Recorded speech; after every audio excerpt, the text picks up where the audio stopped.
شروع اللہ کے نام سے جو بڑا مہربان نہایت رحم کرنے والا ہے۔ آج کی حدیث۔ ابن عباس رضی اللہ عنہ سے روایت ہے کہ رسول اللہ صلی اللہ علیہ وسلم عید الاضحیٰ اور عید الفطر کے دن تشریف لائے اور 2 رکعتیں پڑھیں، اور آپ صلی اللہ علیہ وسلم نے نہ ان سے پہلے نماز پڑھی اور نہ ان کے بعد۔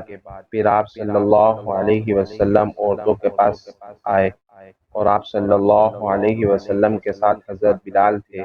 آپ صلی اللہ علیہ وسلم نے ان کو صدقہ کا حکم دیا تو عورتوں نے اپنی بالیاں اور اپنے ہاتھ ڈالنا شروع کر دیے۔ صحیح مسلم حدیث نمبر 2057۔ اسی طرح کے اور دعا اور احادیث کو سننے کے لیے ہمارے چینل کو سبسکرائب کیجیے۔ السلام علیکم ورحمۃ اللہ۔